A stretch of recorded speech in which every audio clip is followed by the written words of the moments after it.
Bismillahirrahmanirrahim. Assalamualaikum warahmatullahi wabarakatuh.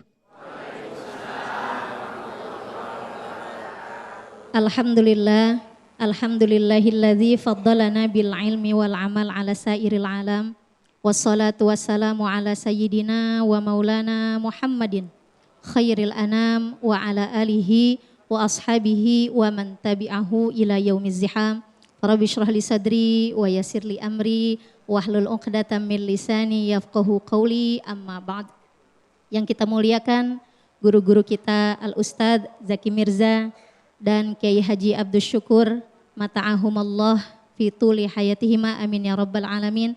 Ibu-ibu, bapak-bapak, jamaah Majelis Damai Indonesiaku, baik yang ada di Masjid Babut Taubah maupun pemirsa yang ada di rumah dimanapun Anda berada.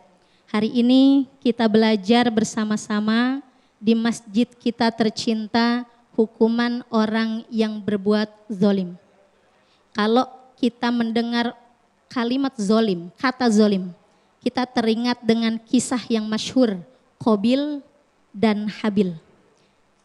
Allah abadikan di dalam surat Al-Maidah ayat 27 sampai ayat 31. A'udzu billahi minasyaitonir rajim. Bismillahirrahmanirrahim.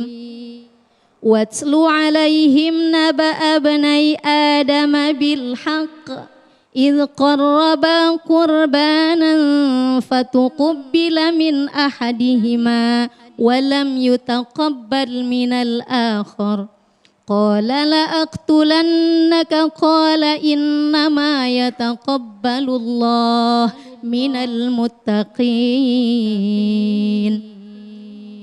Dan ceritakanlah tentang kisah dua anak Nabi Adam, yaitu Qabil dan Habil, ketika diperintahkan untuk berkurban, memberikan persembahan untuk Allah. Kemudian Allah menerima yang satu dan menolak yang lain. Siapa yang diterima? Habil. Habil mempersembahkan pengorbanan sesuatu yang lebih baik dari yang dia punya. Ibu, Habil ini peternak kambing. Tapi yang beliau korbankan unta umur 5 tahun yang gemuk. Lebih baik dari yang dia punya. Sedangkan Qabil, beliau ini petani. Sawahnya ngablak-ngablak kalau bahasa orang Betawi. Kebunnya banyak, tapi yang dia persembahkan hanya seikat sayuran layu. Maka mana yang diterima oleh Allah? Tentu yang lebih baik. Sebab innama yataqabbalullahu minal muttaqin. Ciri orang bertakwa adalah senantiasa mengorbankan sesuatu yang lebih baik dari yang dia punya. Satu, ciri orang zalim tidak mau berkorban dengan sesuatu yang lebih baik dari yang dia punya. Kemudian menolak nih Qabil oleh orang tuanya. Siapa Bu? Nabi Adam. Ketika diperintahkan untuk kawin silang. Qabil punya saudara kembar namanya Iklimah, cakep. Habil punya saudara kembar namanya Labudah, kurang tapi cakep. Karena perintah untuk menjaga kelangsungan hidup manusia, diperintahkan untuk kawin silang. Qabil gak mau ngiri. Akhirnya apa Bu? La aqtulannak, maka aku akan membunuhmu. Apa kalau kata Habil? La imbasatta ilaika yadaika ilayya litaqtulani ma ana bibasiti yadiya ilaika liaqtulak. Kalau engkau mengulurkan tanganmu untuk membunuhku, maka aku tidak akan membalas dengan mengulurkan tanganku juga untuk membunuhmu. Kenapa Habil enggak mau membalas abangnya? Bu, Qabil nih abangnya Habil. Di dalam kitab Bidayah wan Nihayah, Habil itu digambarkan 2 kali lebih besar posturnya dari orang biasa. Orang biasa bukan orang waya gini, bukan. Dulu zamannya Nabi Adam. Kita tahu Nabi Adam tingginya berapa? 60 hasta, kira-kira 30 meter. Kalau anaknya kira-kira setengahnya deh. Ibu pernah ngeliat gak monumen Jenderal Sudirman? Tingginya 12 meter. Ibu bayangin tuh Habil gedenya kayak gitu. Ditonjok sama abangnya dia kagak bales. Kenapa? Sebab dia katakan inni akhafullah rabbal alamin. Aku takut pada Allah. Aku takut pada Allah. Maka ciri selanjutnya orang yang zalim, dia enggak takut Allah. Dia enggak takut. Sebab kalau orang yang takut sama Allah, dia enggak bakal sembrono, semenah-menah melakukan hal yang zalim. Inni uridu an tabu'a bi ismi wa ismik.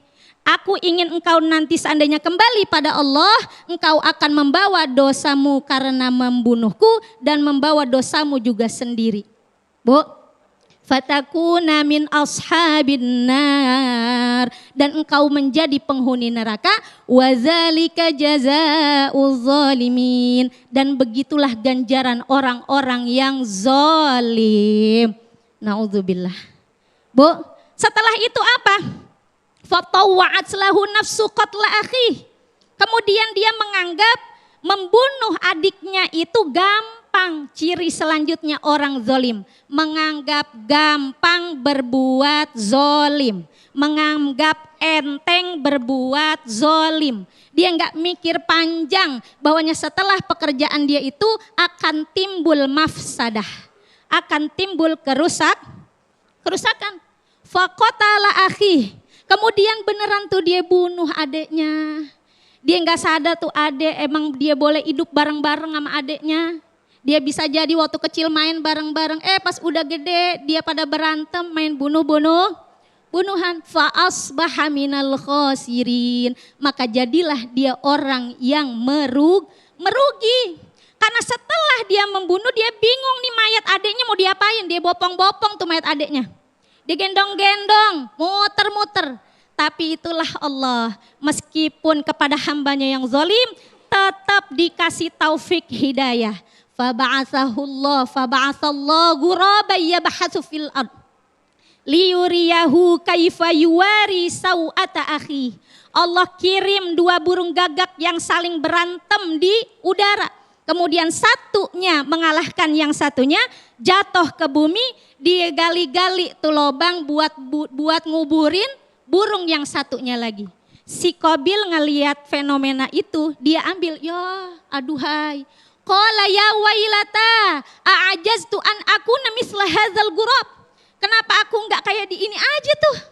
Tuh burung, dia bisa nguburin temennya yang mati, maka dia gali itu tanah, dia kuburin itu saudaranya, fa'asbaha minan nadimin.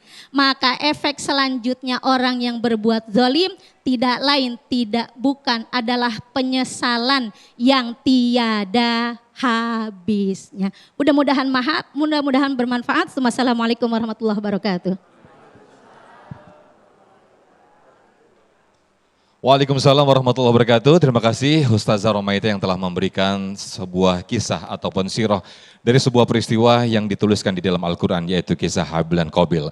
Dari sini kita mendapatkan banyak ternyata ciri-ciri daripada sifat ataupun perilaku zalim itu sendiri. Di antaranya menganggap enteng ketika setelah dia berbuat zalim, kemudian berbuat semena-mena dan tidak ada penyesalan sedikit pun. Maka ini menjadi refleksi ataupun menjadi cerminan bagi diri kita semuanya bahwa sifat atau ciri dari perbuatan zalim itu apakah benar ada di diri kita atau di antara kita. Maka yang bisa kita lakukan lagi-lagi ada bertaubat kepada Allah Subhanahu wa taala dan bermuhasabah diri. Lantas bagaimana sesungguhnya akibat daripada perilaku perbuatan orang zalim atau sifat dari zalim ini sendiri? Insya Allah akan disampaikan oleh guru kita di segmen ketiga nanti oleh Kiai Haji Abdul Syukur. Namun sebelumnya guru kita Ustadz Zaki Mirza sudah bersiap-siap untuk berbagi berkah bersama Luwak White Coffee.